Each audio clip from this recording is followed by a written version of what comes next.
ვიწყებთ. გამარჯობა, ძვირფასო მეგობრებო, მოგესალმებით Duer Talk-ში. მე ვარ მარიამ გეწაძე, Duer Talk-ის წამყვანი. დღეს ვილაპარაკებთ ბევრ რაღაცაზე, კარიერაზე, კარიერულ მენტორინგზე, ასე როგორ დავიწყოთ მუშაობა, როგორ შევადგინოთ CV, როგორ გამოვიყენოთ LinkedIn-ი და სხვადასხვა თემა. დღევანდელი ჩვენი სტუმარია ანა ანდროლაძე. გამარჯობა ანა. გამარჯობა. სანამ უშუალოდ წარდგენაზე გადავალთ, ჩვენს ორ წესს აგიხსნით. პირველი არის რაც შეიძლება მაქსიმალურად ქართულად რომ ვისაუბროთ, რამე თუ მე შემეშალა, შენ შეგეშალა, არა უშავს ლუკა ყავს და დაგვეხმარება და გვერდყვის ყველაფერს. და მეორე არის უნოს წესი, სამი კარტი გაქვს სულ. პირველი არის ცვლილება, ანუ შეგიძლია რომ თემა შევცვალოთ და არ ვიცი, სხვა თემაზე გადავიდეთ, ამ თემას აღარ შევეხოთ და ასე შემდეგ. კიდევ მეორე კარტი არის ბლოკირება, ანუ შეგიძლია რომ ეს თემა საერთოდ დაბლოკო და აღარ შევეხებით და მესამე არის თემის სხვა თემაზე გადატანა, ისე რომ ვთქვათ. იდეაში შეგიძლია ნებისმიერ გამოიყენო, სამივე გამოიყენო, არც ერთი გამოიყენო, როგორც შენ გულს გაიხარდება. თავი იგრძენი თავისუფლად. ახლა მინდა რომ წარადგინო შენი თავი. სად მუშაობ, როგორ მუშაობ, საიდან დაიწყე, საიდან მოხვედი და ყველაფერი. კი ბატონო, მადლობა მოწვევისთვის. მე ამ ეტაპზე მუშაობ Data Arch-ში, ეს არის საერთაშორისო IT კომპანია და ვარ ტექ ტალანტების შერჩევის მენეჯერი და ასევე მაქვს საიდი პროფესია, კარიერული კონსულტანტობა, რომლითაც ვარ თვითდასაქმებული. საიდ რას ნიშნავს? საიდ ბოდიში. დამატებითი პროფესია მაქვს შეძენილი, კარიერული კონსულტირება, რომლის ფარგლებშიც სხვადასხვა პროექტებში ვარ ჩართული საქართველოს მასშტაბით, მათ შორის არის ერთ-ერთი ბიზნესის და ტექნოლოგიების პროექტი, რომელიც ხელს უწყობს ქალთა ექსპერტში გაძლიერებას და შემდგომ დასაქმებას. ეს არის რაც შემზე მოკლედ შემიძლია გითხრათ. ძალიან კარგი. განათლებასაც ჩავეხოთ, იმიტომ რომ წეგან გეკითხებოდი, რომ როგორ უნდა გახდეს ადამიანი. წელსაც ბევრი აბიტურიენტი გვყავს საქართველოს მასშტაბით და ვიცი, რომ ფსიქოლოგია არის ხოლმე ის, რასაც ირჩევენ აბიტურიენტები, რომ შემდეგ HR-ი გახდნენ, მაგრამ მე მაგალითად ვერ ხვდები ხოლმე რატო და თუ შეგიძლია ამ თემაზეც როგორ ელაპარაკო და რჩევები მისცე მაგალითად ადამიანებს, რომელსაც ახლა აბარებენ. კი ბატონო, მე თვითონაც ფსიქოლოგიის ბაკალავრი მაქვს, თუმცა არ ვფიქრობ, რომ აუცილებელი წინაპირობა არის ეს ფსიქოლოგიის განათლება იმისთვის, რომ მოხდე ადამიანური რესურსების სფეროში, ბიზნესის მიმართულებით განათლება ვფიქრობ, რომ უფრო მეტად გამოგადგება, იმიტომ რომ შედარებით უფრო ისეთ თემებს ეხები, რომელიც ბიზნესის ადმინისტრირებასთან ან მენეჯმენტთან არის დაკავშირებული, ვიდრე ფსიქოლოგიასთან გასაუბრების პროცესშიც თუნდაც და ზოგადად ადამიანური რესურსების მართვის მიმართულებით. ბოლო პერიოდში და არ ვიცი, ამდენად ჩემი დაკვრება თუ ასე არის უბრალოდ, არის რომ ერთი არის HR-ის მიმართულება და მეორე ტექნიკური მხარე, ხო? ანუ ცალ-ცალკე არიან, ხო? ანუ შემიძლია რომ HR-იც გავხდე, ვთქვათ რაღაც პერიოდის მერე tech HR-ი გავხდე, ხო? მაგათ შორის რა განსხვავებაა და როგორ შეიძლება? ერთადერთი სხვაობა არის სფეროს, რომელ სფეროში ხარ დასაქმებული. მე ხარ რადგან IT კომპანიაში მუშაობ, მიწევს IT მიმართულებით ადამიანების შერჩევა, თუმცა მუშაობდი აქამდე სხვა სფეროშიც და მიწევდა ჩვეულებრივ ბუღალტერის, იურისტის პოზიციებზე მუშაობა. უბრალოდ სხვადასხვა სფერო არის და ტექ არის გამოყოფილი, იმიტომ რომ შედარებით სპეციფიური ცოდნა ჭირდება, რომ ამ მიმართულებით. მანდ მინდა რომ ჩამეკითხა, რას ნიშნავს სპეციფიური ცოდნა? მაინტერესებს ხოლმე კითხობს რომ გვისვამენ გასაუბრებზე, მართლა ისმით თუ არა ეგ ყველაფერი და მაინტერესებს ალბათ გესმით, მაგრამ რაღაც ზოგადად ალბათ ხო კი, HR-მა არ იცის ადამიანური რესურსების მართვის მენეჯერმა არ იცის კოდის წერა, არ ესმის, თქვათ, რომელ ფრეიმვორკში კონკრეტულად რა ფუნქციონალები არის, თუმცა აქვს ზოგადი წარმოდგენა პროგრამულ ენებზე, ფრეიმვორკებზე, იგივე ჩარჩოებზე და რამდენწლიანი გამოცდილება რას ნიშნავს, ან როგორი ტიპის პროექტზე მუშაობამ რა ტიპის გამოცდილება შეიძლება რომ შეგძინოს. ამიტომ ზოგადი წარმოდგენა გვაქვს, რომელიც გვეხმარება რომ მივხვდეთ ეს დეველოპერი კვალიფიციური არის თუ არა. ასევე დავამატებ, რომ ყოველთვის, მე ყოველ შემთხვევაში სადაც მე მუშაობ, ყავს დამატებით ადამიანი, ექსპერტი, რომელიც ტექნიკურ გასაუბრებას ცალკე ატარებს და ის ამოწმებს კვალიფიკაციის დონეს, ასე ვთქვათ. ჩვენ უბრალოდ ვამოწმებთ რაღაც ზედაპირულ ნაწილებს, რომელიც რბილ უნარებსაც ამოწმებთ გასაუბრების დროს. კი, მაგრამ მოდი ესე ვიტყვი, რადგან ტექ სფეროზე ვსაუბრობთ. ტექ სფეროში იმდენად მოკლედ რთულია რეკრუტინგის პროცესი, იმდენად რთულია, რომ საქართველოში მოიძიო კარგი დეველოპერი და ყველაფერში დაემთხვეთ, რომ შედარებით ნაკლებად პრიორიტეტული არის რბილი უნარები, ვიდრე შეიძლებოდა ყოფილიყო ისეთ პოზიციაზე, რომელზეც თქვა ერთ პოზიციაზე 10 ადამიანი მოდის. ოკეი. კარგი, უბრალოდ. იცი რა მაინტერესებს, კარგ დეველოპერში რა იგულისხმება, ანუ პროფესიონალი უნდა იყოს, დიდი გამოცება უნდა ქონდეს, პორტფოლიო უნდა ქონდეს მრავალფეროვანი, თუ აი შენი გადმოსახედიდან როგორ ხდება ეგ? კი, ჩემი გამოცდილებით, კარგი დეველოპერი არის ის, ვისაც აქვს პროექტებზე ნამუშევარი და პრაქტიკული გამოცდილება აქვს მიღებული და იცის ამ პრაქტიკული გამოცდილების მიღმა რა თეორია დგას. იმიტომ რომ ერთი არის რაღაც კეთება იცოდე, მაგრამ მეორეა იცოდე ვთქვათ რა ქვია ამ პროცესს, რასაც აკეთებ, ხო? ანუ თეორიული და პრაქტიკული გამოცდილების თანხვედრა ერთმანეთთან, როცა არის, ეს ითვლება კარგ დეველოპერად. და რა თქმა უნდა, ამ ცოდნის გადმოცემა, როცა შეუძლია ელემენტარულ დონეზე, ხო? მე არ ვსაუბრობ რაღაც განსაკუთრებულ პრეზენტაციის უნარებზე, მაგრამ აი ელემენტარულად შეუძლია ისაუბროს თავის გამოცდილებაზე და ვთქვათ, გუნდთანაც კარგად ადაპტირდეს და ჩაჯდეს. რამდენ რეკრუტინგის სფეროში მეკითხე რომ გამოცდილება არ მაქვს მეთქი, ანუ არ ვიცი ქერთა მხრიდან როგორ რა ხდება. ერთადერთი ჩვენი მხრიდან ვინც ვავსებთ ხოლმე სხვადასხვა ფორმას, ეგრეთ ჩანს ხოლმე რომ გვირეკავენ, გვითანხმდებიან, მე კიდე შეიძლება დაგვირეკავენ, მე შეიძლება გაქრენ და პასუხი აღარ მოგწონონ და ეგ რო გაგვატარო HR-ი რას აკეთებს და მათ შორის ყოველდღიურობა როგორია მაგალითად HR-ის. და ზოგადად რას აკეთებს? აი რამდენი საფეხური ეგ მაინტერესებს. კი ბატონო, მას შემდეგ რაც ვაკანსიის საჭიროება დგება კომპანიაში, ვაკეთებ სამუშაო აღწერილობას, ეს სამუშაო აღწერილობა ქვეყნდება და ველოდებით რეზიუმეების შემოსვლას. უმეტესი საერთაშორისო IT კომპანიები იყენებენ ATS სისტემას. ეს არის applicant tracking სისტემა, რომელიც ქართულად შეიძლება ესე აგიხსნათ, სისტემა, რომელიც ასკანერებს რეზიუმეებს და განსაზღვრავს პირველადი სკანირება ხდება, განსაზღვრავს რამდენად შეესაბამება რეზიუმე სამუშაო აღწერილობას, ხო? მაგალითად სამუშაო აღწერილობაში თუ გვაქვს 4 წლიანი გამოცდილება და რეზიუმეში თუ მითითებული გაქვს რომ 2 წლიანი გაქვს, შენი რეზიუმე ავტომატურად შეიძლება რომ დაიბლოკოს. ამიტომ ხო ეს სკანირება ჩვენც HR-ებისთვის ძალიან ბევრ დროს ზოგავს, იმიტომ რომ არ გვიწევს შეუსაბამო რეზიუმეების გადარჩევა.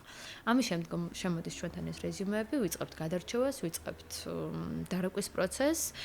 პირველ რიგში შესაძლოა რომ ეს ინტერვიუ სატელეფონო ზარითაც ჩატარდეს, მას შემდეგ რაც მივხვდებით რომ ეს კანდიდატი ჩვენს მოთხოვნებს აკმაყოფილებს და მისთვისაც საინტერესო შეიძლება იყოს ჩვენი შემოთავაზება, უკვე ვიწყებთ სხვადასხვა გასაუბრების ჩარჩნას. ტექსტსფეროში ეს შეიძლება იყოს კონკრეტული უნარების სამოწმებელი ტესტი, ან ტექნიკური გასაუბრება, ან ინგლისურის შემოწმება, ესეც ცალკე ინტერვიუ არის. შემდგომ ამ გასაუბრებების გავლის შემდგომ უკვე შეგვიძლია რომ ეს კანდიდატი წარმოადგინოთ პროექტს, ან წარმოადგინოთ უშუალოდ იმ თიმის ხელმძღვანელთან, იმ გუნდის ხელმძღვანელთან, რომელი გუნდისთვისაც ყავს განსაზღვრული. ეს არის პროცესი, ხო? ამ პროცესში ძალიან ხშირად ხდება უზუსტობები, სხვადასხვა თავგადასავალს გადიან. მაგაზე ვილაპარაკოთ უზუსტობებზე, რას ნიშნავს უზუსტობები? ხო, ხშირად მოკლედ კანდიდატების მოლოდინი არ მართლდება, იმიტომ რომ ზუსტად იმ სიჩქარით ვერ უბრუნებთ უკავშირს, ამ სიჩქარითაც ისინი ელოდებიან. უბრუნებთ ხოლმე ზოგადად. ხო, უბრუნებთ. ეხლა გეტყვი კიდევ, აი ეს თემა მომწონს, იმიტომ რომ ძალიან ბევრი იწერება ხოლმე ამაზე და HR-ებზე თითქოს გადავიდა ძალიან დიდი ის რა ქვია, ის არის, მაგრამ არც ვეთანხმებით, თან მინდა რომ დავეთანხმო, მაგრამ თან მესმის თქვენიც, იმიტომ რომ შეიძლება 1000 ადამიანზე გიწევდეს უკავშირის დაცემა და აი ეგ უზუსტობები, რომ ჩვენ მაყურებელსაც ვუთხრათ, ხანდახან რატომ არ გვიბრუნებენ პასუხს HR-ები. ყოველთვის მათი ბრალი არ არის ხოლმე და შევიდეთ მათ მდგომარეობაში. კი ბატონო, აი ახლა ესეთ რაღაცას ვიტყვი, რომ ამ საკითხის ერთადერთი ახსნა ის არის, რომ მოკლედ ორივე მხარეს ვართ ადამიანები, ორივე მხარეს ხდება შეცდომები, თქვენ ვერ წარმოიდგენთ რამდენი ადამიანი შეიძლება ჩამოთვალო, ვინც მაგალითად ჩემთან გასაუბრებაზე არ მოსულა, ხო? და ამ ყველაფერზე თიც ვერ გავიშვერთ, იმიტომ რომ კონკრეტული ადამიანები არიან და ვერ განმაზოგადებთ, ხო? ჩვენც ადამიანები ვართ, რაღაცები გვავიწყდება, ხანდახან მიფიქრია, ვთქვათ, რატო არ ვაბრუნებ მეთქთან უკავშირს, ან რატო არ დამიბრუნებია, ხო? ჩვენთვისაც ძალიან რთულია, რომ უნდა აიღო ტელეფონი 10 ადამიანს დაურეკო და ცუდი ამბავი უნდა შეატყობინა, ხო?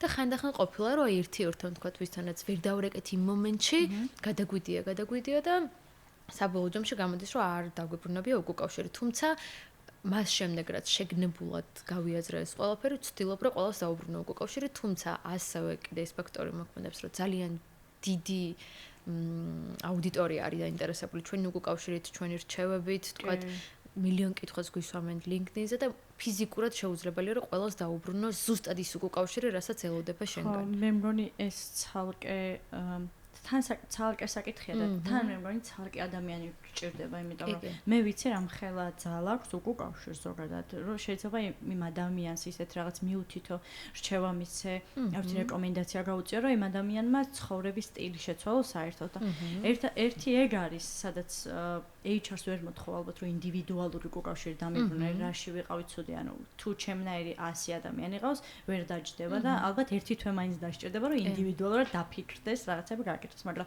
არის ხოლმე რომ ავტომატურად რომ მოგდის, რომ აი ვერ სხვა კანდიდატზე გავაკეთეთ არჩევანი, ეს მაშინ როცა ხო ხელოვნური ინტელექტი იყენებს კომპანია და ავტომატურად გენერირდება ის კანდიდატები, რომლებიც რჩებიან სისტემაში და რომლებიც არ რჩებენ, ავტომატურად მისდით მეილი, რომელიც იდეაში idеალური რამ არის, რაც კი შეიძლება რომ არ ხარ გააკეთო პროცესის გასაუმჯობესებლად. მოლოდინში ხო აი ორი კვირა არ ელოდები. მე ხანდახან ისეთი მომენტები მაქვს ხოლმე რომ მირეკავენ, ვერ ვხვდები საიდან მირეკავენ, იმიტომ რომ თქვა შეიძლება 2 თვის წინ მაქვს გაგზავნილი ისევი. სულ ვეკითხები ხოლმე რომ იქნებ მეილზე მოვწეროთ, რომ იქნებ მეილით მივხვდე მე რომ ვინ არის რომ მოვემზადო გასაუბრებისთვის, ყოველ გასაუბრებაზე ვემზადებით ჩვენ კანდიდატები, ნუ მე მგონია რომ ესე არის ყველა რომ სწორი ეგრეა. სწორი ეგრე არის ხო რომ გასაუბრებაზე მიდიხარ, მაგრამ მეც კითხვებს უსვამ. და ყოველთვის ეს კითხვა არის ხოლმე ერთ-ერთი ესეც განხეთქილების საგანია, რომ ხელფასის რეინჯს რო არ ამბობენ ხოლმე და ისეთი ვაკანსიები რო არის ხოლმე დადებული. ეგეც მაინტერესებს რატო? კი. ეხა პირი, როლები მომწონს, კარგი კითხვები, იმიტომ რომ ხო ყველას აინტერესებს. ერთი საკითხი რატო შეიძლება რომ მაგალითად ავიღოთ ჩემს კომპანიაში პირობითად IT პროექტ მენეჯერის როლი.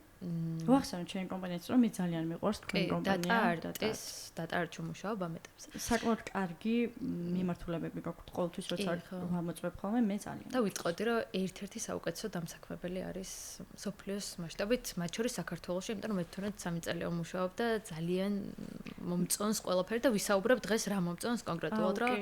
ხო ესე უბრალოდ მე ვიცი ჩემი მეგობრები მუშაობენ თქვენთან და სულ კარგ ამბებს მეუბნებიან ხოლმე და სულ ესეთ ვარ რომ ძალიან კარგია, იმიტომ რომ მიყვარს და მომწონს როცა საქართველოში მსგავსი კომპანიები შემოდიან, თამასას წევენ და კონკურენციას აძლიერებენ და ძალიან მომწონს ეგ. გაგაწყვეტინე ბოდიში. კი ბატონო. ხო, მაგალითად ავიღოთ IT პროექტ მენეჯერის როლი. ყავს დასაქმებული რამოდენიმე ადამიანი და თქვათ შენ ხარ დაინტერესებული ამ მიმართულებით დასაქმებით. ჩვენ რო დავდოთ ვაკანსია და გამოვაცხადოთ და დავაწეროთ კონკრეტული ხელფასი, ამ შემთხვევაში შესაძლოა რომ კონფიდენციალურობა დავარღვიოთ სხვისი, იმიტომ რომ შენ ავტომატურად გექნება წარმოდგენა ჩვენს კომპანიაში რამდენი აქვს ხელფასი დასაქმებულ IT პროექტ მენეჯერს. ერთი საკითხი არის ეს. მეორე საკითხი არის ის, რომ ადამიანი რომელიც დასაქმებული ყავს შესაძლოა იყოს მაღალკვალიფიციური და გვინდოდეს ეხლა ავიყვანოთ იგივე ლეველზე, თუმცა შედარებით უფრო ნაკლებ კვალიფიციური ადამიანი. ლეველზე. ხო, იგივე დონეზე. იგივე ტიპის სამუშაო შესაძლებლობა, შედარებით დაბლ ბიუჯეტი ადამიანი. ეს დაბლ ბიუჯეტიანი სურვილი შესაძლოა გამოწვეული იყოს თუნდაც კომპანიის ბიუჯეტით ან რაღაც ახალი მიდგომების გათვალისწინებით. ამიტომ ჩვენთვის მნიშვნელოვანი არის, რომ ინდივიდუალური საჭიროებებიდან გამოვიდეთ და გავარკვიოთ იდეაში რა მოლოდინი აქვს კანდიდატს ამ შემთხვევაში.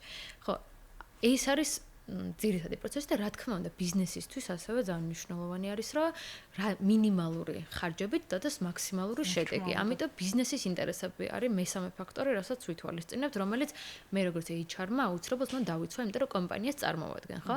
ამ შემთხვევაში ერთადერთი რამ როგორც შეიძლება რომ კანდიდატი აი ამ ბრძოლაში გადარჩეს არის ის, რომ იცოდეს დატარჩის საშუალოდ რამდენი ხელფასი აქვს IT პროექტ მენეჯერებს.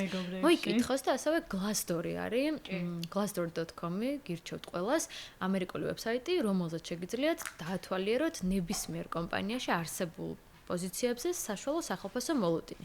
რაც ასევე წარმოქმნას შეგექმნით და თქვენი გამოცდილებაც უნდა გაითვალისწინოთ სახელფასო დიაპაზონის გაჟღერების პროცესში. ერთადერთი გზა არის ეს, რომ თქვენ გქონდეთ, იცოდეთ თქვენი სამუშაოს ფასი და ამ შემთხვევაში უსამართლობის განცდაც ესე აღარ გექნებათ. კი, და მე მგონია რომ ეგეც მოლაპარაკების საკითხი არის, იმიტომ რომ მე გასაუბრებაზე რო ვამბობ ხოლმე, ვთქვათ არის X ლარი, არ აქვს მნიშვნელობა.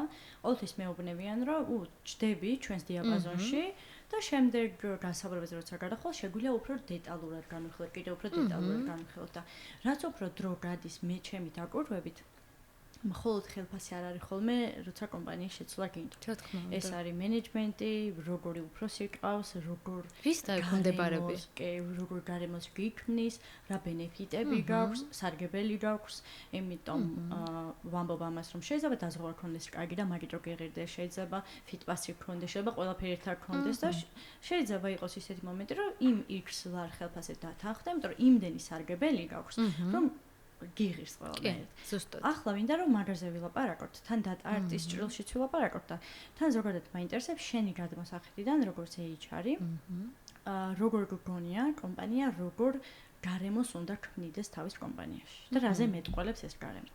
კი ბატონო, ხო, ნუ პირველ რიგში ეს არის როგორც არ უნდა ავუაროთ გვერდი, მატერიალური ბენეფიტი, თქვათ, როგორი სახელფასო დიაპაზონი აქვს კომპანიას, იმიტომ რომ თუ თქვათ ადამიანი არ არის კმაყოფილი თავისი სახელფასო ნაწილით, როგორი კომფორტიც არ უნდა შექმნა კომპანიაში და როგორი კორპორატიული ღონისძიებებიც არ უნდა დაგეგმა, მოკლედ ის თავს ყოველთვის ცუდად იგრძნობს. ერთი ეს ნაწილია და მეორე არის უკვე არამატერიალური ნაწილი, რასაც ქვია ის სარგებელი, რომელიც ოფისში შეგიძლია შექმნა. დატარტის ჭრილშიც შემიძლია ვთქვა, რომ მართლა არ მახსენდება რაღაც, რაც გვინდა და არ გვაქვს. ეს არის სამაგიდო თამაშები, კომპიუტერული თამაშები, ვთქვათ, სარგებელი, რომელიც ვთქვათ, კვების კუთხით გვაქვს, პერიოდულად გვაქვს ასევე კონკრეტული თემატიკის დღეები, რომელიც ასევე გარკვეული თამაშებით.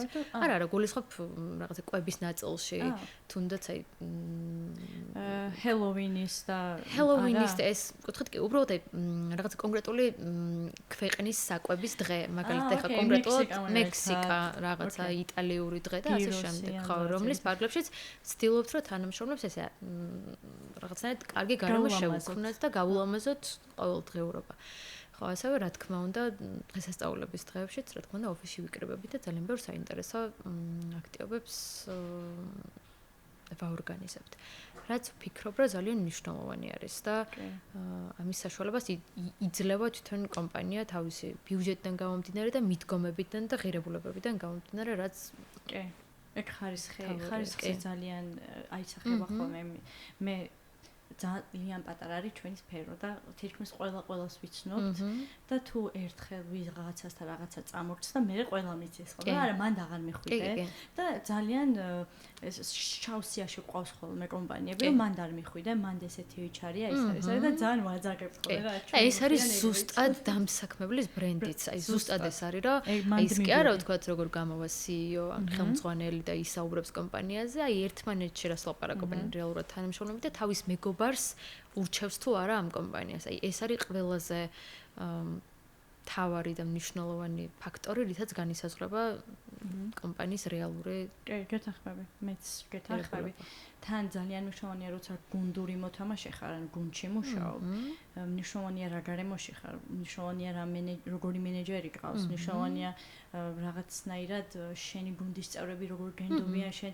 ძალიან ბევრ რაღაცაზე არის დამოკიდებული ეგ და ვიღაცა რომ თქვენს კომპანიას და არა მარტო თქვენ კომპანიაზე კარგ რაღაცებს ამბობს, ხოლმე ყოველთვის ვიმახსოვრებ მე და ვიღაცას მაგალითად გვასაუბრებაზე მიდით, სურჩევას ვაძლევ, რომ თქვათ ეს ქენი და ასე შემდეგ. მოდი დატარებზეც გადავიდეთ მაშინ და ვილაპარაკოთ უფრო სიღრმეებში.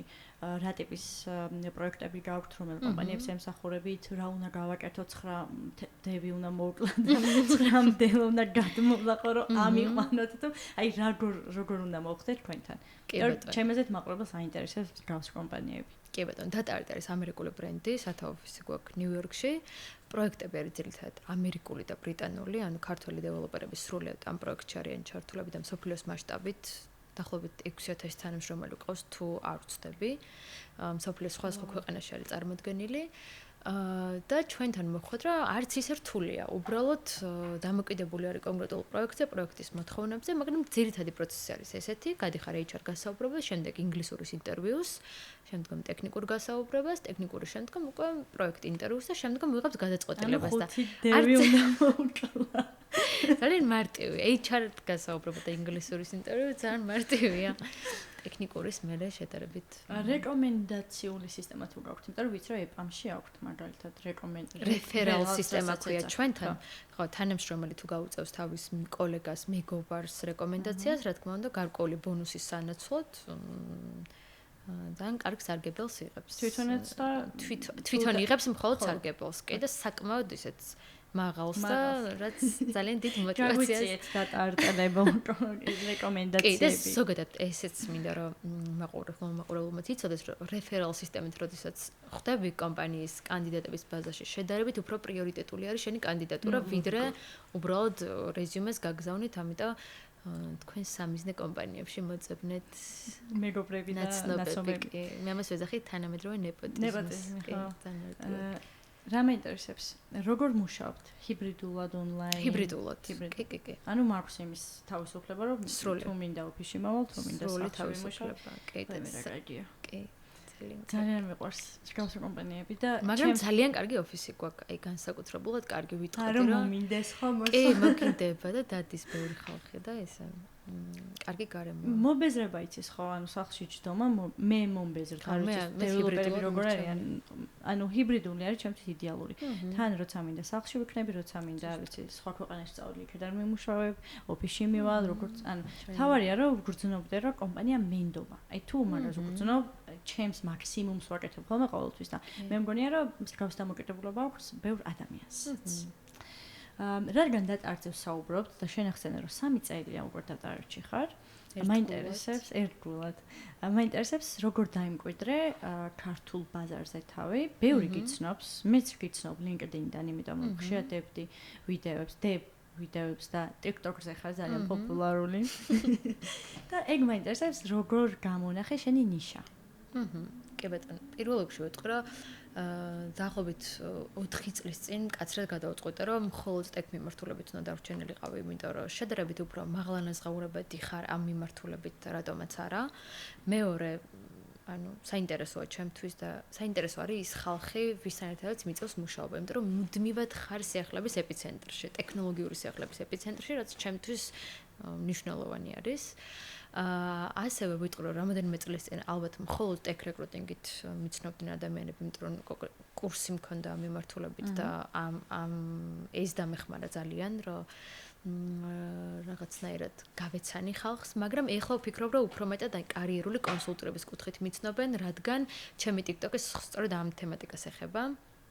და ზოგადად TikTok-ზე რატო გადავწყვიტე აქტიურად ვიდეოების დადება, ის იყო, რომ ძალიან ბევრი ადამიანი მეკითხებოდა, მთხოვდა აზრს LinkedIn-თან დაკავშირებით და მივხვდი, რომ რაღაც უნდა შემექმნა, სადაც შევძლებდი ყველა ამ ადამიანის გადამისამართებას, რომ იცით რა არის პროფილის ფოტოს აქედან ცვლით, headline-ი აქედან იცლება, თქვათ, წარწერა სამუშაო გამოცდილებას აქედან, იმიტომ რომ მე დრო არ დამეკარგა და თქვათ, წინ წავსულიყავი ამ მიმართულებით და შედარებით უფრო ღრმა თემებზე შემძლებოდა სხვების დახმარება, ვიდრე ეს იყო, თქვათ, როგორ უნდა შეცვალონ პროფილი და ასე შემდეგ. აი ელემენტარული თემები, რომელიც მნიშვნელოვანი არის ბევრი ადამიანისთვის, რომ ყოფილიყო უფასოდ ხელმისაწვდომი და კვალიფიციური ადამიანის მიერ რეკომენდირებული, ასე ვთქვათ. კი, მეც ვუყურებ სხვათა შორის ანას TikTok-ებს. და თუ სასარგებლოა, მიხარია ძალიან. კი, ძალიან სასარგებლოა. მე ინფორმაცია მანამდე სანამ მოგიწვევდი, მანამდეც ვიცოდი შენზე, იმიტომ რომ ხვდებოდი TikTok-ზე და თან ვიცოდეს ისეთ თემებზე, ისეთ საკითხებზე საუბრობ, რაც შემთვის ძალიან საინტერესოა. ეს დასაქმება და კარიერა, აი ძალიან მაინტერესებს. რაღაცნაირად სპორტული ინტერესს რო ეძახიან ეგრე, მაგრამ სულ მაინტერესებს ყველგან, ყველა კომპანიაში გასაუბრებაზე დავდივარ, მხოლოდ იმიტომ რომ დავატვირდე როგორი მართლა აი გიჟი ვარ, ანუ არ ვიცი მართლა ეგ რატომ ანიჭებს სიამოვნებას, არ ვიცი. მაგრამ ძალიან მომწონს და მე შეიძლება ერთ თვე გავიდეს და ისევ იმ კომპანიაში მივიდე გასაუბრებაზე, რომ ნახვავა ამ ერთ თვეში რა შეცვალეს, როგორ შეცვალეს. და ზოგჯერ არის ხოლმე ქართული კომპანიები თუ მიბარებენ, სულ უკავშირით მიდივარ ხოლმე, აი პირველი პუნქტი, მეორე, აი რა უნდა გამოვასწოროთ, როგორ უნდა გამოვასწოროთ და ესეთი თავხედია და. ხო, და იცით რის თქმა მინდოდა მეგობრებო, რომ ანას ნაირად თუ გინდათ რომ ხრიკები სწავლოთ, როგორ დასაქმდეთ, როგორ გააკეთოთ, რა გააკეთოთ, უნდა გამოგვიწეროთ პირველ რიგში და მოგვიწონოთ და კომენტარებში დაგვიწერეთ თქვენი ძალიან ცუდი кейსები HR-ებთან, რომ მე განვიხილოთ ეგ კომენტარებით. იცი რა მაინტერესებს, ეს რა თქმა უნდა ხუმრობით მეგობრებო. კონსტრუქციულ უკავშირს მივიღებთ და ცუდ სიტყვებს არა წავშლით. რა მაინტერესებს? ახსენე რომ 4 წლის წინ გადაწყვიტე ტექ მიმართულებით მხოლოდ წასულიყავი. მანამდე არა ტექში იყავი. მანამდე ტექშიც ვიყავი და არა ტექშიც, უბრალოდ ჩამოყალიბდი, რომ სხვა არც ერთი ვაკანსიის გაკეთება აღარ მინდოდა და არავის მოძებნა მხოლოდ ტექი იყო ჩემი სამიზნე და შემოთავაზებებს აღარ განვიხილავდი სხვა მიმართულებით რა, აი general ზოგადი რეკრუტინგის მიმართულებით აღარ მაინტერესებს. მაშინ როცა ესე ჰიბრიდულად აკეთებდი, ქართულ კომპანიაში იყავი?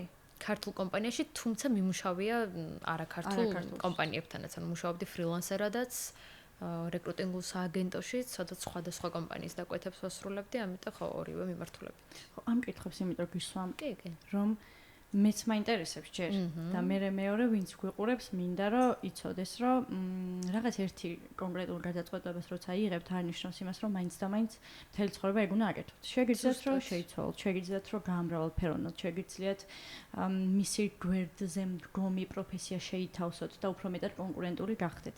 და ზირთად აბიტურიენტებს ვესაუბრებ, იმიტომ რომ ჩემი დაც აბიტურიენტია და სულ ეს საუბრები მაქვს ხოლმე, რომ იქნებ დაფიქრდე იქნებ და არა უშავს, როგორც არ უნდა იყოს, რაც არ უნდა იყოს, მაინც გამონახავენ ყოველთვის ანუ თავის როლს და თავის ნიშას ყოველთვის პოულობს ხოლმე ადამიანი, რომელიც აი არ ნებდება და ყოველთვის წინ მიდის.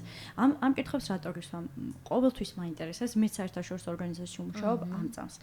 ყოველთვის მაინტერესებს შენი დაკვირვება ქართულს და არაქართულ კომპანიას შორის. აი რა აქვს მაგალითად ის სარგებელი არაქართულს, რაც გინდა რომ წამოიღო და ქართულ კომპანიებს მისცე მაგალითად. ან როგორი კანდიდატები გხვდებოდნენ მაშინ როცა არაქართულში მუშაობდი, ახლა არაქართულში მუშაობ. აი ეს სპეციფიკები მაინტერესებს ძალიან. კი ბატონო, პირველ რიგში ისევ დაუბრუნდები თემას დამსაქმებლის ბრენდს. როდესაც ქართულ კომპანიაში მუშაობდი და წერდი კანდიდატებს LinkedIn-ზე, შემოთავაზებით response rate, ანუ ქართულად როგორ თქვა? მოწერის ხო, რა, ანუ ბევრად უფრო დაბალი ალბათობა იყო, რომ ისინი დაინტერესდებოდნენ. პასუხის დაბრუნებას გულისხმობ. ხო, პასუხის დაბრუნება, ხო, რა ბევრად უფრო დაბალი ალბათობა იყო იმისა, რომ მიპასუხებდნენ, ვიდრე როდესაც მე ვწერ საერთაშორისო კომპანიიდან, რომელსაც აქვს კარგი დამსაქმებლის ბრენდი, ხო? აი ეს არის უდიდესი სხვაობა და ამაზე უნდა იმუშაონ ქართულმა კომპანიებმა და ნუ არა მარტო ქართულმაც. მეორე საკითხი ეს არის, რომ პირველივე წამიდან, როდესაც საერთაშორისო კომპანიაში მიდიხარ და ნუ ჩვენ რაც ვიცით, ირგვლივ IT კომპანიები, ამაზე ვსაუბრობ. onboarding-ის პროცესი, ანუ ადაპტაციის პროცესი არის გაწერილი მაგალითად ორკვირიანი ადაპტაციის პროცესი არის, რომლის ფარგლებშიც ნაბიჯებად არის თითოეული დღე გაწერილი, გადიხარ კურსებს, სწავლობ კომპანიის რეგულაციებს, იცნობ ადამიანებს, გაქვს lunch break-ი შენს როგორ თქვა lunch-ის შესვენება. lunch-ის შესვენება შენს ხელმძღვანელთან, რომელთან ერთად შეგიძლია განიხილო საკითხები და ორი კვირის განმავლობაში შენ აკვირდები ადამიანებს, იცნობ ადამიანებს, იცნობ საქმეს და მხოლოდ ორი კვირის შემდგომ ერთობი პროცესში და ეს არის უნიკალური რამ, რაც შეიძლება რომ კანდიდატს გადახდეს თავს, იმიტომ რომ ქართულ კომპანიაში როგორც წესი, პირველივე დღეს გადმოგაბარებენ ყველაფერს და მერე უკვე შენ თვითონ გაიკვალო გზა, რაც არის რაც იდეაში კანდიდატის კომპანიაში ყოფნის ხარისხს და ყველაფერს მოკლედ განსაზღვრავს. რა თქმა უნდა და გუნც არ იცნობ, დოკუმენტაცია არ არის რომ წაიკითხო, საკითხები არ იცი, პროექტი არ იცი და არავინ არ ყავს, მენტორიც კი არ ყავს, რომელსაც კითხვებს დაუსვამ და გგონია რომ თუ რამე შეგეშლება, მე შენი ბრალია და ასე შემდეგ. მე გეთანხმები მაგაში ადაპტაციის კუთხით, მეც ხშირად ბოლო პერიოდი ვსვამ მაგითხავს ხოლმე, რომ მექნება თუ არა ადაპტაციის პერიოდი, მაგალითად, ზოგს აქვს 1 თვე, ზოგს აქვს 2 კვირა, მაგრამ ეგეც ჩასაძიებელია იმ კუთხით, რომ აი შენ რაც თქვი, გაწერილი არის თუ არა. თუ ეს 2 კვირა გაწერილი, არა, გაწერილია ყველაფერი, თითოეულ დღეს გაქვს ტასკები კონკრეტული დავალებები გასაკეთებელი და ეს დავალებები არის ნაკლებად სტრესული, საინტერესო, ისევ შენ გადგება ეს ინფორმაცია და ასე შემდეგ და ფიქრობ ძალიან საინტერესოა. საერთაშორისო და ქართულ ბაზარზე რადგან ვსაუბრობთ, მაინტერესებს გამოწვევებზე. სარგებელი გავიგეთ, ანუ რა შეიძლება რომ წამოვიღოთ იქედან და ვთქვათ, გავითვალისწინოთ ქართულ ბაზარზე. გამოწვევებს რას ხედავ? აი ქართული ბაზარი, ეს ბაზარი ვერ შევცვალე ვერც ერთი სიტყვით. თუ რამე იცი რომ ჩავანაცვლო, შეგიძლია მითხრა. არ ვიცი. ხო, ანუ ესე ვეძახით, ხო? ჩვენც ესე ვეძახით ბაზარი, დასაქმების ბაზარი. რა გამოწვევებს ხედავ? ეგ მაინტერესებს ძალიან. კანდიდატებს რა გამოწვევებს ხედავ, თვითონ კომპანიაში რა გამოწვევებს ხედავ. ჩვენ კი ვამბობთ ხოლმე ჩვენ პოდკასტში რომ ექსპერტები არ ვართ, მაგრამ შენ იმხელა გამოცდილება გაქვს ამ სფეროში, რომ შემიძლია რომ შეგიძლია თამამად თქვა შენი აზრები, გენდობი 7 წელი, ხო? 7 წელი საკმაოდ დიდი ხანია მეგობრებო.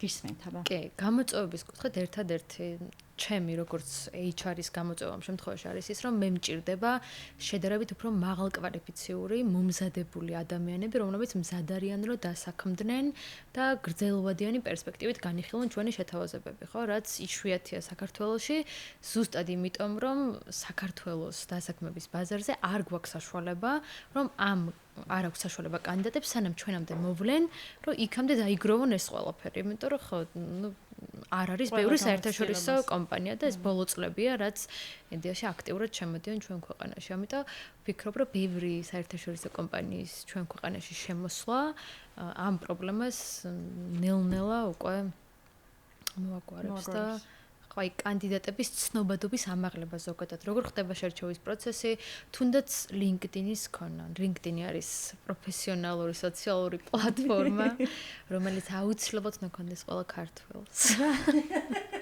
რატო?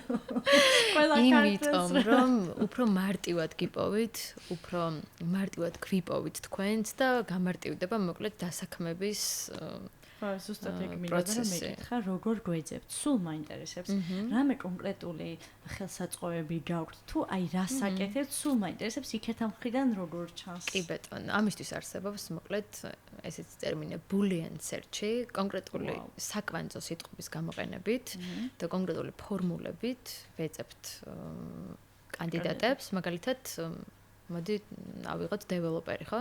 დეველოპერს ქვია ორნაირად, ერთი დეველოპერი, ერთი software engineer-ი, ხო?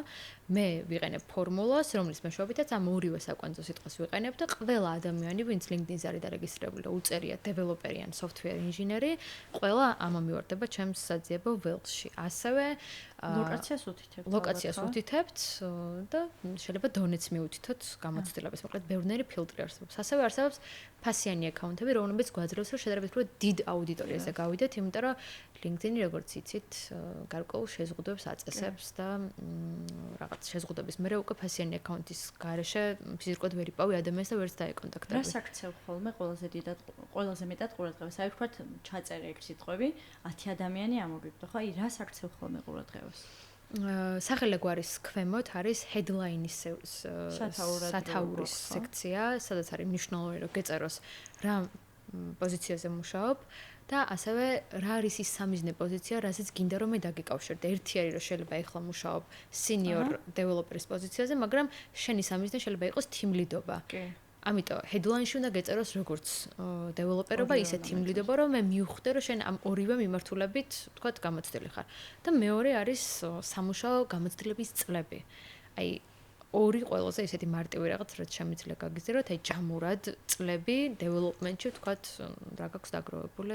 მაგას გარდაიც რა მაინტერესებს, ხო არის ეგეთი მითი, არ ვიცი მითი არის თუ არა უბრალოდ რომ აი ადამიანი რომელიც LinkedIn-ზე ხშირად პოსტავს და რაღაცებს პოსტავს და ზოგი შემიმჩნევა რომ ძალითაც პოსტავს, იმიტომ რომ რაღაცნაირად ავთენტურობა არ გააჩნია იმ პოსტებს, ეგ მაინტერესებს, მაგას აქცევ თუ არა HR-ები ყურადღებას, აი ვთქვათ, რაც ხშირად პოსტავს ადამიანი, როგორ იყენებს LinkedIn-ს. არა, მაგრამ LinkedIn-ი აქცევს ამას ყურადღებას, რაც უფრო აქტიური ხარ, მით უფრო სანდო ხდება შენი აკაუნტი, შენი პროფილი და მით უფრო მეტ ადამიანს აქვს შენი პროფილის ნახვის საშუალება. ანუ თვითონ LinkedIn-ის ალგორითმი არის ესეთი, რომ რაც უფრო მეტი მეგობარი ყავს, მით უფრო მეტზე გაქვს წვდომა და რაც უფრო მეტს პოსტავ, მით უფრო მეტ ადამიანს უხსნის შენს პროფილზე წვდომას და გზებს. მივხვდი. აი Facebook-ზე როგორც არის ხოლმე, რომ შენ შეიძლება იცნობდე ვიღაცებს, აი ზუსტად ეგეთ რაც არის ეგ. ცოტა რთული კითხვა უნდა დაგისვა. თუ რაიმე არის, მაგალითად, აი ზოგადი რჩევა, რასაც მოგცემდი კანდიდატებს LinkedIn-თან მიმართებაში ჯერჯერობით, LinkedIn ამოუწუროთ. რა გაუმჯობესოთ? აი ყველაზე ხშირად რა შეგხვედრია ხოლმე თვალში, რა მოგხვედრია ხოლმე? კი ბატონო. რადგან HR-ები ვიყენებთ საკვანძო სიტყვებს ძიების პროცესში, ძალიან მნიშვნელოვანი არის, რომ თუ ხარ მაგალითად ტესტერი, ტესტირების ირგვლივ რაც კი საკვანძო სიტყვა არსებობს, მაგალითად, ან რაც კი აბრევიატურა არსებობს შენს პროფესიაში, ყველა საკვანძო სიტყვა გქონდეს გამოყენებული LinkedIn-ზე, რომ შენი LinkedIn-ის პროფილი იყოს ღირებული. ორი ძირითადი ღირებულება აქვს LinkedIn-ს. ერთი რომ შენ პროფილზე რამდენად მდიდარი პროფილი გექნება სიტყვების კუთხით და ყველა ველი გექნება სრულყოფილად შევსებული და მეორე არის რამდენი კონექშენი ყავს. ანუ მე რო შენ გიმატებ მეგობრებში, მე შენ ყველა მეგობარზე მეხსნება წვდომა და პირიქითაც და შენი მეგობრების მეგობრებზეც. ამიტომ რაც უფრო მეტ HR-ს დავიმატებ, მით უფრო მეტი HR-ი მეყოლება მეგობრებში. ან რაც უფრო მეტ დეველოპერს დავიმატებ მე, მით უფრო მეტ დეველოპერზე გამახსნება წვდომა. ამიტომ და თან LinkedIn-ს აქვს მეგობრებში დამატების შეზღუდვა. ამიტომ ყოველკვირეულად შეგიძლია დაახლოებით 30-დან 100 ადამიანამდე დამატება. და გიზღუდავს, ამიტომ მე 7 წელია ვაგროვებ ჩემს მეგობრებს. 7 წელია LinkedIn-ი გაქვს? კი, 7 წელია მაქვს, იმიტომ რომ პირველივე სამსახურში როგორც კი დავიწყე, LinkedIn-ით მუშაობდი. ამიტომ და ეხლა მყავს 19000 connection-ი, რომელიც ამდენი ხანია ვაგროვე, ამიტომ მეგობრებო, ვინც ეხლა დაიწყებთ LinkedIn-ზე აქტიურობას, connection-ები დაიგროვეთ, იმიტომ რომ ეს არის მთელი LinkedIn-ის სიმდიდრის სივრცე, სადაც შეგიძლია შენ თავი გამოავლინო, მე ესე ვამბობ ხოლმე და აღწერაში მიუთითებთ ანას LinkedIn-საც და ჩემს LinkedIn-საც და ლუკას LinkedIn-საც, ჩვენი რეჟისორის LinkedIn-საც და გვიმატეთ. და ძალიან გვიხარია, მე ძალიან მიხარია ხოლმე კომენტარებს როცა მიწერენ, ანუ შესაძლებლობა რომ ადამიანთან ისაუბროთ. რაც უფრო უცხო ადამიანი მიწერს, მით უფრო მიხარია, რომ ანუ რაღაც ისეც ხო ისეთ შეხედა, ისეთ ზუსტად მეც და ძალიან მიყვარს ხოლმე. ანუ არ გულისხმობ გულებს და ლაიქებს, ანუ კომენტარს, როცა ადამიანი თავის აზრს გამოხატავს, ან არ გეთანხმება და კონსტრუქციულად გეუბნება, რომ აი არ გეთანხმები, იმიტომ ეს. და ზუსტად მაგიტომ ვთქვი, რომ LinkedIn-ზე ძალიან პოპულარული გახდა HR-ების დაჩაგვრის მცდელობები და ნუ გვაუწყდება, რომ ისინიც ადამიანები არიან, მეგობრებო. მეც ვიყავი. აქვე ბოდიში ყველას. ვისთვისაც უკავშირი არ დამბრუნებია. აპატიეთ ანას. საინტერესოა. პირველად ვზივარ ეს ერთ-ერთზე HR-თან და ძალიან საინტერესოა, იმიტომ რომ იქეთ ან ყოველთვის ხო ორი მხარეა, ყოველთვის მე როცა ვამბობ, რომ აი რაღაც არ დამიბრუნა უკავშირი. იქ არის ანა, რომელიც მუშაობს შეიძლება 24/7-ზე და უბრალოდ გამორჩა, რომ მარიამისთვის მიეწერა უკავშირი. უბრალოდ გამოგრჩა, არა თქვენში არ არის პრობლემა, მართლა უბრალოდ ან გამოგრჩა, ან ვერ გავბედეთ, ნუ ან ხო. მაგაზე არ მიფიქრია სხვათა შორის წეღან რომ თქვი.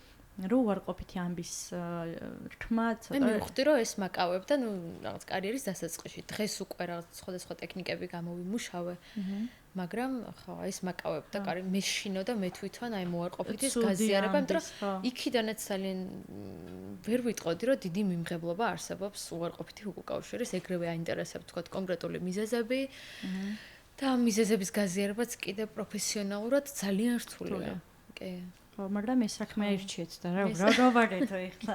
ეს საქმე აირჩიეთ, თქვენი საქმე ეგ არის, შეიცვალეთ თუ არ მოგწონთ. თუ არ იყიდი წადი. კი. კარგი. TikTok-ი ვთქვით, LinkedIn-ი ვთქვით, TikTok-ზე შენი პროდუქტი, მე მგონი უფრო დიდ პოპულარიზებას უკეთებ TikTok-ზე და ახსენე კიდევაც რატომ. და შემხვდა ამას წინა შენი ახალი პროდუქტი, სერვისი. ამაზე ვილაპარაკოთ და იცი რა მაინტერესებს. ადამიანები, რომელსაც ახლა აბარებენ, აბიტურიენტები არიან.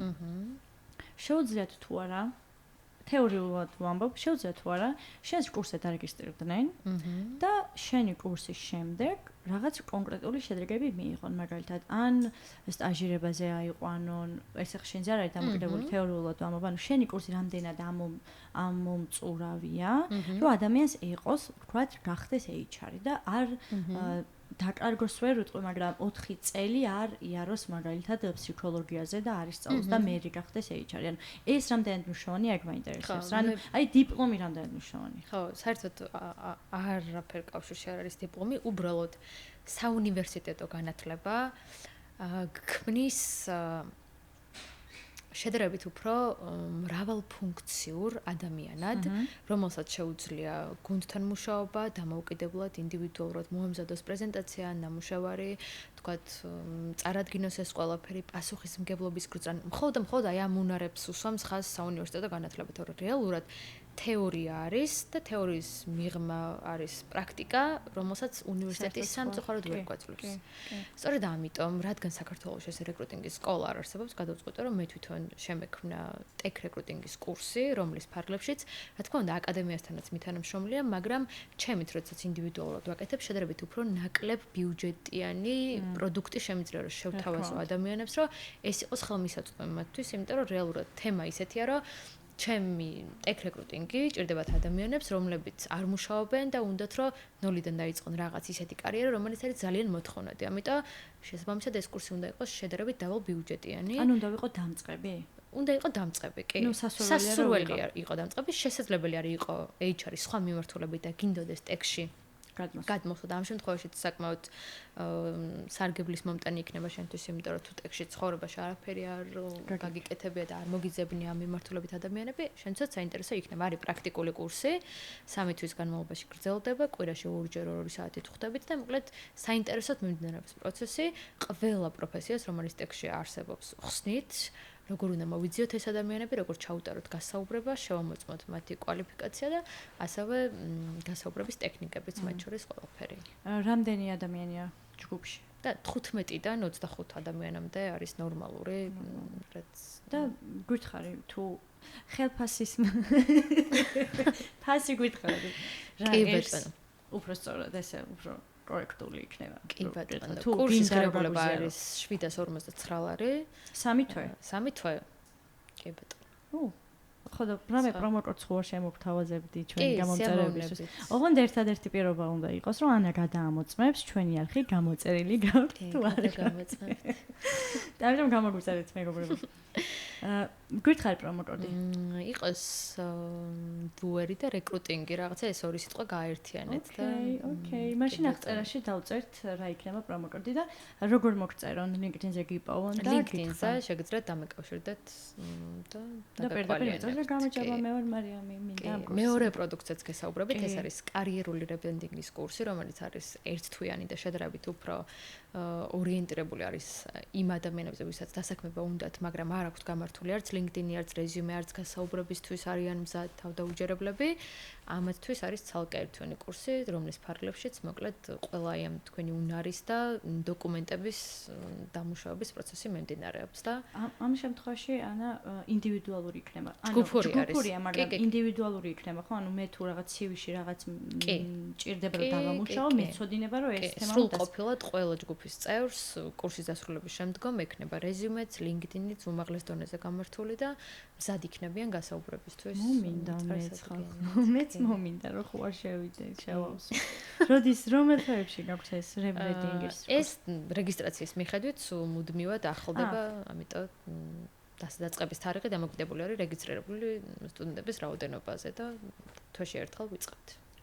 ძალიან კარგი. მაგის ღირებულებას რო გითხრა? ამის ღირებულება არის 169 ლარი და რა თქმა უნდა, აქაც შეგვიძლია თქვენი პრომოკოდია ხო? კი, ეს არის ჯგუფური და იდეაში ინდივიდუალური კარიერული კონსულტირების სესიის ჩამნაცვლებელი არის ჩემ შემთხვევაში. და კვირაში რამდენჯერ? 2-ჯერ კვირაში 2 საათი. ანუ 8 შეხვედრა შენთან. 8 შეხვედრა.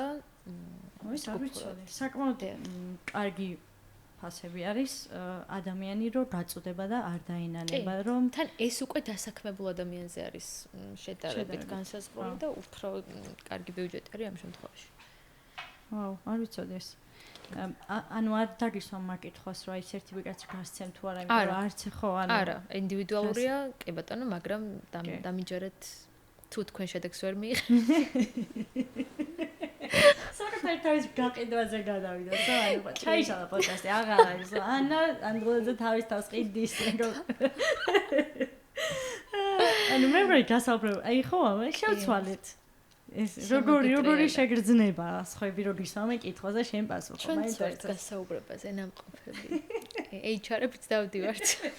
მასწავლებლებაზე რო იყო ეს ეგეთი. კი, HR-ებს დავდივართ გასაუბრებაზე. მაშინ ვილაპარაკოთ, მართლა გასაუბრებაზე ვილაპარაკოთ.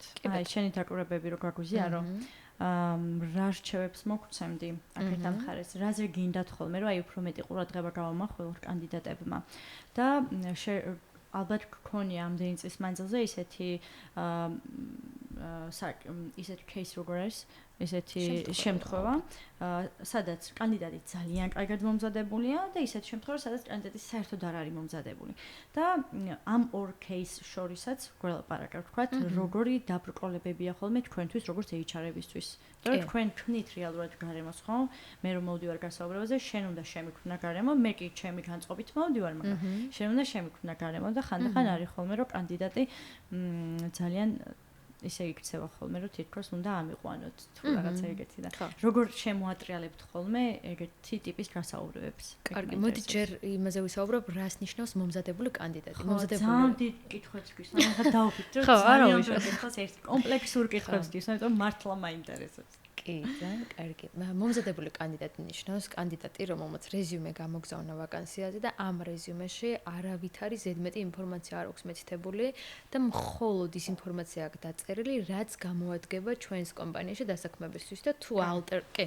ეხლა უცებ ვიტყვი, ანუ მე თუ ვაგზავნი ანასთან IT პროექტ მენეჯერის ვაკანსიაზე, ის რომ TSU მაქვს დამთავრებული და იურისტი ვიყავი რაღაც პერიოდი, ეგ არ უნდა მივიღო. შეგიძლიათ ჩაწერო რომ TSU გაქვს დამთავრებული, მაგრამ არ დააკონკრეტო რომ იურიდიული გაქვს დასრულებული. იმიტომ რომ ეს რომ არ გადავიტანო ყურადღება სხვა მიმართულებაზე და სხვა ხასიათი არ შეიძინოს ამ რეზიუმემ და მე რომ მივხვდე რომ შენ ნამდვილად ჩამოყალიბებული ადამიანი ხარ და ამ მიმართულებით გაქვს გამოცდილება დაგროვებული, ან თუნდაც სხვა სფეროში რო გქონდეს გამოცდილება მიღებული, თქვა წარსულში იყავი იურისტი, ეს გამოცდილება არ უნდა მივუთითო, იმიტომ რომ მე რო სწორი შთაბეჭდილება შემექმნას, სწორი რა, ჩემთვის საინტერესო გამოცდილება რო დავინახო და ზედმეტი ყურადღება რო არ გამეფანტო სხვა მიმართულებით. ანუ იდეაში ეგეთ რაღაც არის, რომ ანუ რა უნდა საერთოდ მარიამს, ხო, ანუ იურისტობა უნდა, ის უნდა, ანუ ეგ შეგეჭება რო არ დარჩეს. და შეიძლება მე გამისცეს განცდა, რომ არასტაბილურია მარიამ და შეიძლება IT პროექტ მენეჯმენტის შემდგომ, თქვათ, HR-მა დააინტერესოს. ამიტომ ეგ ისე შეიძლება მართლა მე ბევრ რაღაც მაინტერესებს.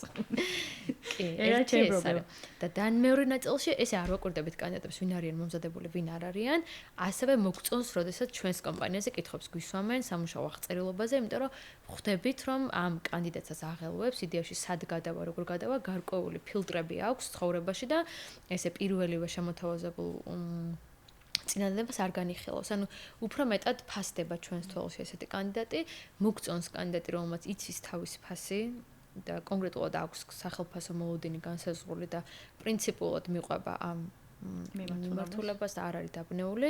შესაძლოა ხანდახან ეს ჩვენც არ მომგებიანი იყოს, მაგრამ მაინც უფრო კომფორტულია ეს ადამიანთან კომუნიკაცია. ხო, მაგ დროს იცი რა არის ჩაგეკითხები მეც. მაგ დროს ხო გამახსოვდები, ანუ მაგ დროს ხო გამახსოვდები და შეიძლება მე წლები გავიდეს და სადღაც გაგახსენდე, რომ აი მარიამ იმაშენ იყოს. ანუ შეიძლება შენგან უარი მივიღო პირველ შემთხვევაში, მაგრამ იმ მომენტში, მაგრამ ანუ გრძელვადიანში შენ აუცილებლად არ გამახსოვდები მე, იმიტომ რომ ესეთი მომზადებული ვიყავი, გაითვალისწინეთ ეს რომ მომზადებული იყოს გასაუბრებაზე და მე მეუბნებია ხოლმე რომ კითხვებს ძალიან ბევრი კითხვას ვამო და ანუ კარგია პირიქით ეგ ბევრი კითხვის დასმა არა ხო კაი მაშინ რამდენი კითხვა თავს 3 რატო დანარჩენი მოიციო უნდა ძალიან ბევრი კითხვის დასმა ცუდი ტონია ძალიან ბევრი კითხვის დასმა ნიშნავს რომ ცოტა ინტრიგანი ხარ სავარაუდოდ ანუ მართლაც მეუბნებია ხო ცოტა კითხვა დასვი დანარჩენი ანუ დავსვა კითხვა, რომელიც არის მართლა გაინტერესებს და შინაარსობრივი, ხო?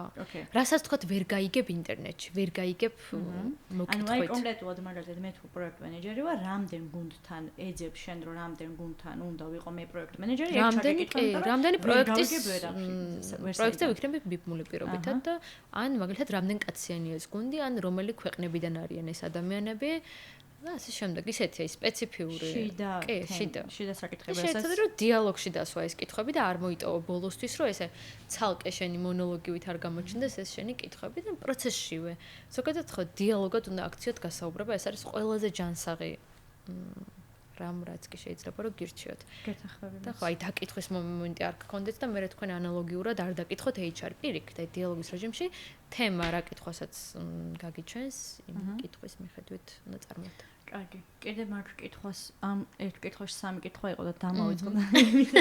გისმენდი ყურადღებით. კიდე რა კითხვა დაგისვენ?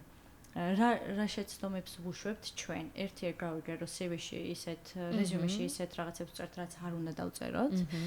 მეორე მაინტერესებს კიდევ ემოციური ინტელექტს თუ აქცევთ ყურადღებას, ან თუ ჩანს ეგ მაინტერესებს უფრო მეტად. აი თუ შეგიძლიათ დაინახო კანდიდატს რამდენად კარგი ემოციური ინტელექტი აქვს. არა, არ ჩანს ხო? არა. არც გაინტერესებთ ხო? არ გვაინტერესებს.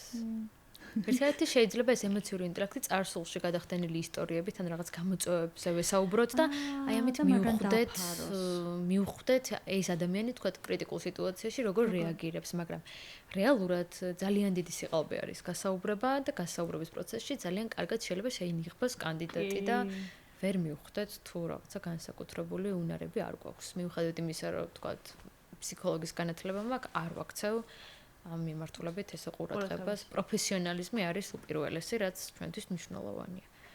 ხო, და იმ პროფესიონალიზმში შედის მე ბევრ რაღაცა დიდი გამოცდილება გაქვს უკვე ყველაფერში ნაცადი გაქვს ჩემი თავი. რა ხდება იმ შემთხვევაში, თუ კანდიდატი გუნდში ვერ ჩაჯდა? აი ძალიან კარგი პროფესიონალი ვარ. ხდება ისეთ რაღაცებიც. თეორიულად შეიძლება მოხდეს, რომ გამოსაცდელი ვადა არის ამისთვის. ხო. და მაგრამ საცელის ვადის შემდეგ ვამბობთ, რომ ხელშეკრულებას აღარ ვაგრძელებთ და შენ მიდიხარ კი ბატონო, ესეც უმთავრესი ნაწილი არის გუნდთან, პროექტთან, როგორ ადაპტირდება თანამშრომელი. რა თქმა უნდა, მაქსიმალურად ვცდილობთ პროცესშივე გვაქვს შეხვედრები თანამშრომელთან და ამის შემდგომ უკვე ვიღებთ გადაწყვეტილებას. რადგან ტექსტებს ვსაუბრობთ, მაშინ ამ კითხვასაც დაგისვამ. დატარჩი ვიცი, რომ გამოცდილება ძალიან მნიშვნელოვანია და დიდი გამოცდილება უნდა გქონდეს, მაგრამ სანამ დატარჩი იმუშავებდი, მაგალითად, თუ გქონდა ისეთი მომენტები, რომ დამწყები ადამიანები არ ყავდა, ან როგორ არ ყავდა, ან რას აქცევდი ხოლმე ყურადღებას, იმიტომ რომ საქართველოში ეგრეა ხოლმე, რომ დამწყები თუ ხარ, ძირითადად არ გაძლევენ შანსს. და მეც როცა ვიწყებდი, ერთ-ერთმა კომპანიამ მომცა შანსი, ჩემი თავი გამოვამჟღავნე მაქსიმალურად, მადლობა მათ რა თქმა უნდა ამისთვის და ამ შანსისთვის და ეგრეა ხოლმე, რომ აი შეიძლება 100 არა მოისმინო, მაგრამ ეს ერთი კი აი მაგერთმა კი შეიძლება შეცვალოს ყველაფერი. მაინტერესებს დამწყებ დეველოპერებს, დამწყებ ტესტერებს, პროექტ მენეჯერებს, თუ გქონია შეხება და თუ აძლევ შანს, თუ აძლევს კომპანია შანს, შენზე რო იყოს ალბათ მისცემდი ხო, რატომაც არა. კომპანიის პოლიტიკიდან გამომდინარე და აქვე ჩაგეკითხები, დატარჩი თუ გაქვთ ეგ მიმართულება, მაგალითად რომ არის მენტორი, არის სინიორ დონის ადამიანი და სტაჟიორზე არის სტაჟიორის მაგაზე მიმული, აი ეს მაინტერესებს. მიუხედავად იმისა, რომ დატა არც მოკლედ წლების განმავლობაში საქართველოში აყავდა შედარებით სინიორ დონის დეველოპერები, საქართველოში დაანონსდა წინა წელს სტაჟირების პროგრამა, რომლის ფარგლებშიც დამწყები დეველოპერები აყავს, ერთობიან 3 თვიან სტაჟირების პროგრამაში, რომელიც არის საკმაოდ მაღალანაზღაურებადი და 3 თვიდან 1 წლამდე ასევე ეძლევათ საშუალება, რომ კონკრეტულ პროექტში შევიდნენ, დასაქმდნენ, თუ 1 წლის განმავლობაში ვერ დასაქმდებიან, შემდგომ უკვე წყდება კონტრაქტი, მაგრამ ძირითადად ეხა სტატისტიკას რო გადავხედოთ, საქმდებიან და რაც შეეხება თვითონ როგორ აყავს ეს დეველოპერები, ჩვეულებრივად LinkedIn-ზე პოსტავთ ვაკანსიას, ან LinkedIn-ის მეშვეობით უკავშირდებით სტუდენტებს, ვისაც კი მონიშნული აქვს, რომ დაახლოებით 9 წელი ან 1 წელია რაიმე უკეთებია ამ მიმართულებით, არ არის აუცილებელი, რომ რომელიმე კომპანიის გამოცდილება გქონდეს. თუნდაც რომ გქონდეს GitHub-ის პროფილი მიბმული და ვხვდებოდეთ, რომ 1 წლის კონტრიბუცია აქვს ამ GitHub-ზე განხორციელებული, ჩვენთვის უკვე საინტერესო არის. ამიტომ ვისაც გინდათ ტექსტსფეროში დამწყებ პოზიციაზე დასაქმება, ხშირად აქვს დატარეთ სტაჟირებები, დავამატეთ LinkedIn-ზე და follow-ით დატარეთ და დამიჯერეთ, რომ ძალიან მარტივად ყოველგვარი ნეპოტიზმის, ყოველგვარი რეფერალების გარეშე მოხვდებით, იმიტომ რომ ჩვენთვისაც მნიშვნელოვანია, რომ გიპოვოთ სწორი ადამიანები. ხო, ეგ არის ძალიან მნიშვნელოვანი, რომ სადამწყები ხარ და 3 თვე ყავს მენტორი და 3 თვიანი მენტორინგის შემდგომ უკვე იწყებ დამოუკიდებლად პროექტის ძიებას, უნარების განვითარებას და იდეაში საერთაშორისო IT კომპანიაში მოღვაწეობას. ძალიან კარგი. მოდი ახლა ვისაუბროთ BTU-ზე. კი ბატონო. იმიტომ რომ დატარდი ხა BTU-ს, იმიტომ რომ BTU-ს ძალიან უწყობს ხელს დამწყებ ადამიანებს. ხშირად მხდება უკვე BTU-ს ლინკები არა, პოსტები უფრო სწორად, რომ აი ჩვენი სტუდენტები აქ დასაქმდნენ, აქ წავიდნენ და შენი როლი გვითხარი BTU-ზე. რა საკეთებ, როგორ აკეთებ, ცოტა სიღრმეში თუ შეგიძლია საუბარი, რა თქმა უნდა. და ის პროექტები, რა პროექტებსაც ჩვენ BTU-ს ერთად ვკითხებთ. BTU-ში ვარ პროექტულად დასაქმებული. BTU-ს როგორც იცით, აქვს ქალთა ტექ სფეროში განვითარების, გაძლიერების რამოდენიმე პროგრამა, ეს არის კოდინგის სკოლა, ტექ მენტორინგის პროგრამები, ხელოვნური ინტელექტი და ქალები და ასე შემდეგ. ეხლა ქართულად თარგმნი და თან დრო მჭირდება, რომლის პარკებში საქართველოს ყველა რეგიონიდან ნებისმიერ ქალს აქვს საშუალება, რომ ნოლიდან დაიწყოს ტექ პროფესიის შესწავლა. და მას შემდეგ რაც ამ ტექ პროფესიების შესწავლას ასრულებენ, ერთვებიან ჩემს კარიერული განვითარების პროგრამაში, რომლის ფარგლებშიც სწავლობენ აბსოლუტურად ყველაფერს, როგორ უნდა გააკეთონ რეზიუმე, LinkedIn-ი, როგორ მოიმზადონ გასაუბრებისთვის, როგორ აწარმოონ სახელმწიფო მოლაპარაკება და როგორ გამოიყენონ ეს ცოდნა პოტენციურ დამსაქმებლებთან, ასევე BTU-ს ყავს ძალიან ბევრი პარტნიორი კომპანია, რომლებთანაც შემდგომ უკვე აკავშირებენ ამ ადამიანებს და ხდება ძალიან კარგი კოლაბორაცია და მე თქვენ შესახებ სხვა შორის აი ამ მათი კარიერული განვითარების პროცესში გავიგე, როდესაც რამოდენიმე სტუდენტი, მე როდესაც სანთლით ვთქვათ, ვეძებდი მათთვის შესაძლებლობებს, თქვენი სახელი გამოჩნდა მათ გამოცდილებაში და ხო, მაშინ გავიგე თქვენ შესახებ. ეს პირველად მითხრა თვითონაც. ვაუ, ეს ძალიან კარგია. ანუ რეალურად ესე იგი სწორი მიმართულებით ვბორძგავთ, მაგრამ სწორი მიმართულებით მივდივართ. აუ ხო, არ შემიძლია რომ ის კითხვა არ დავუსვა რა გავაკეთო, მე რა რო პოდკასტი არის. ანუ ეს მიმდინარე მოვლენებთან დაკავშირებით მაინტერესებს და ყოველთვის დასაწყისში ვამბობ ხოლმე და ახლა გამომჩა საერთოდ რომ სოლიდარობა და თავისუფლება რეჟიმის ტყვეებს. და შეუძლებელია ესეთ თემებზე ვილაპარაკოთ და არ ვახსენოთ ის რაც ქვეყანაზე და მთელ მსოფლიოზე ზეგავლენას ახდენს. მაგალითად, ზოგ ადამიანს რო გონია რომ არ ექნება ამ ყველაფრის გავლენა IT-ზე, დეველოპერებზე, კომპანიებზე, რომლებიც საქართველოში შემოდიან, ხო აღარ შემოვლენ, ანუ რატო აღარ შემოვლენ.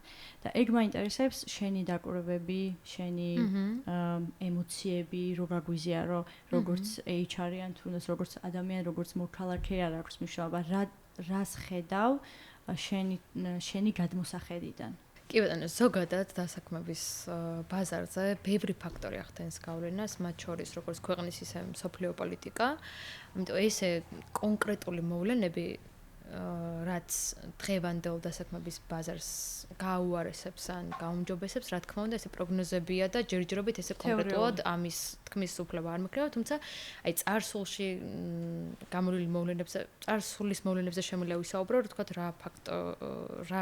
რა ცვლილებები განახორციელა დასაქმების ბაზარზე. პირველი ეს იყო კორონავირუსი, რომლის დროსაც როგორც იცით კორონავირუსამდე ძალიან დიდი მოთხოვნა იყო დეველოპერებზე და ზოგადად IT პროფესიონალებზე, მაგრამ კორონავირუსის დროს, როდესაც შემცირდა შტატები, ეს გაბერილი შტატები, იდეაში მიხვდა მსოფლიო ბაზარი, რომ შედარებით რომ ცოტა რაოდენობის ადამიანითაც შესაძლებელი იყო რაღაც პროდუქტების შექმნა და პროექტების განხორციელება. ამიტომ კორონავირუსის შემდგომ ჩემი დაკვირვებით საგრძნობლად შემცირდა ტექ პროფესიონალებზე მოთხოვნა.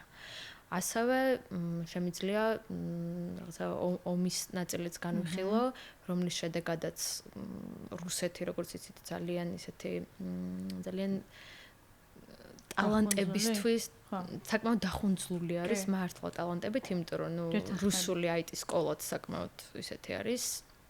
წონიანი, შესაბამისად, კარგი პროფესიონალები ყავთ გამოზრდილი და ძალიან ბევრი პროექტი, ძალიან ბევრი კომპანიის პროექტი, ოფისი იყო რუსეთში, შესაბამისად, ყველამ რადგან დატოვა ეს ტერიტორია, ამ შემთხვევაშიც დასაქმების ბაზარზე მოახდინა გავლენა.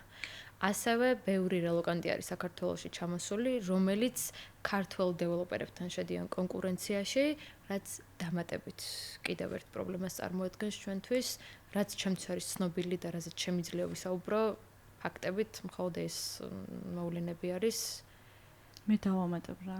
დავამატეთ. ანუ ხალხო, ხედავთ ხო, ლოგიკურია, რუსეთი არის ჩვენი ტერი. რუსეთი არ გვინდა რა. ანუ ყველაფერში ხელს გვიშლია. ეგ მაგალითი მინდოდა მეც რომ მომეყვანა, რომ ჩემი თანამშრომლებიც არიან უკრაინელები მაგალითად. ომის დროს, ომი რო დაიწყო უბრალოდ, ახლაც ომი მიდის. რუსეთში ძალიან ბევრი ისეთი ხელსაწყო, რასაც ჩვენ ვიყენებთ, ძალიან ბევრი ისეთი მიმართულება, რომელსაც ჩვენ ვიყენებთ, აიკრძალა უბრალოდ, ანუ დეველოპერები ვეღარც შედიოდნენ მაგალითად, ვეღარ იყენებდნენ და მე ძალიან მომწონს, იმიტომ რომ რუსეთი ჩვენი მტერია, მაგრამ ზოგადად ვამბობ იმას, რომ ანუ რო გავაკეთოთ პარალელი რაღაც კონკრეტული სოფლიოში განვითარებული მოვლენები ან ჩვენ ქვეყანაში განვითარებული მოვლენები ძალიან დიდ ზეგავლენას შეიძლება მოახდინოს, ან ახდენს, ან მოახდენს. ანუ დროის რაღაც ჭრილში რო განვიხილოთ, არავინ არის, ანუ თეორიულად შეიძლება ძალიან ვცდებოდე და ნეტავ ვცდებოდე, მაგრამ თეორიულად ეგრეა რა. ჩემი დაკვირვება ესეც. ბოლოს კი ვითხარ, შენი მოტო რა არის? არ გაჩერდე. რა არის? აუ სხვადასხვას ეხლა გამხსენდა რატოღაც რომ სპონსორი არ ყავს და მაგის თქმაც დამავიწყა არ გაჩერდე ეს გამხსენა საქართველოს ბანკი ხო და თუ ვინმე გვიყურებთ საქართველოს ბანკიდან შეგიძლიათ რომ დაგვსპონსოროთ. მადლობა. ხო, აი არ ვიცი ესე კონკრეტულად რა ვთქვა, იმიტომ რომ არ მაქვს ესე კონკრეტული ფრაზა გამოკვეთილი. შეგრძნების დონეზეც არ გაქვს რაღაც, ასეც გეფიქრება ხოლმე. ძილის წინ. ასე კონკრეტული ფრაზა უნდა ვთქვა? არა, ხო, უბრალოდ შემიძლია რა რაღაცა ესეც აღწერო, ხო. აი არ ვიცი, ერთ-ერთი რაც შემიძლია ჩემი გამოცდილებით ადამიანებს უთხრათ, როგორც რა უნდა გეჩვენებოდეთ, რომ ადამიანმა საკუთარი თავი იპოვა, ხო? ეს ისე არ არის, მე თვითონაც დღეს ძიების პროცესში ვარ და შეიძლება რომ ხვალ გავიღვიძო და სრულად სხვა პროფესია მაინტერესებდეს. ამიტომ იცოდეთ, რომ რაღაც პროფესიულ არჩევანს როცა გააკეთებთ, ეს არ არის ბოლო წერტილი და ყოველთვის გაქვთ ცვლილების საშუალება. მეთანხმები. აი დანიშნულების წერტილი არ არსებობს კარიერაში რა. ანუ სულ ძიების ანუ გზა უფრო მნიშვნელოვანია ვიდრე გზა არის ყველაფერი საერთოდ ვიდრე რაღაც პოზიცია ერთი დღე რომელიც გიხარია და მე უკვე იწყება ის რუტინა. ამიტომ გზაზე კონცენტრირდეთ და პროცესზე და არა შედეგზე. მადლობა. რამე ისეთი კითხვა თუ არის რომელიც ვერ დავსვით და ანამ ვერ გაგცათ პასუხი, იმიტომ რომ მე ჩემს კითხვებში არ მეწერა, შეიძლება რომ მოგწერონ LinkedIn-ზე. კი. დამწყები ადამიანი თუ ხართ, ან თუ გინდათ რომ შეიცვალოთ თქვენი პროფესია, ან არ იცით კონკრეტულად რა როგორ გააკეთოთ, მე შემიძლია რა თქმა უნდა რეკომენდაციები გავცე, მაგრამ მე არ ვიქნები ექსპერტი. ანა მართლა შემიძლია ვთქვა რომ ექსპერტი, ამიტომ ვიღებ ნებართვას ანასგან რომ მიწეროთ. მოდი კიდევ ერთხელ ვიტყვი რომ ანას აქვს 2 კურსი. სადაც LinkedIn-ზე შეუძლიათ რომ მოიძინოთ გიდოს. შეგიძლიათ ანას LinkedIn-ზე მოიძიოთ ეს ორივე კურსები. ჩაერთოთ. მეც არ ვიცოდი ფასები და ძალიან გამიგურდა, იმიტომ რომ კარგად კონკურენტული ფასებია, ძალიან ნორმალური ფასია. მეც ვფიქრობ ერთ თვიანი ხო არა ვიღო. აღწერაში გაგზიარებთ პრომო კოდს. ძალიან მიხარია რომ გვიყურეთ, უფრო მეტად გამიხარდება თუ ამ პოდკასტმა, ამ კონკრეტულმა თემებმა თქვენზე რაიმე ზეგავლენა მოახდინა და თუ ვიღაცა სადღაც ჩაბარება უნდა და ეხლა სხვაგან ჩააბარეს. უფრო უკეთეს ადგილას და თქვენ რასაც გრძნობთ იმას თუ მიყვებით და თქვენს გულის წადილს თუ მიყვებით ძალიან გაგვიხარდება. კითხვები შეგიძლიათ მოგწეროთ, შემდეგი სტუმრისთვისაც მნიშვნელობა არ აქვს.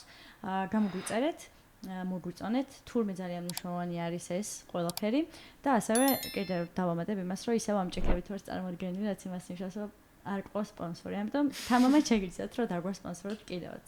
ძალიან დიდი მადლობა, ძალიან საინტერესო იყო მართლა. მიხარია რომ გაგიცანი. ხანდახან წარმოუდგენელია ხოლმე აქ რომ მოვდივარ და რომ ვჯდები და ჩვენი სტუმარი რომ პირველად რომ ვხედავ და ისეთ კომუნიკაციაში რომ შემოდის ხოლმე ძალიან მიხარია. მარტივი იყო შენთან კომუნიკაცია, მიხარია. წარმატებები. ასევე თქვენს თელს გუნდს გისურვებ წარმატებას ძალიან საინტერესო პოდკასტის. მოგხელჩმოგეთ. ეს ჩემი არის ხოლმე. ხელს ჩავართვა. მორჩი?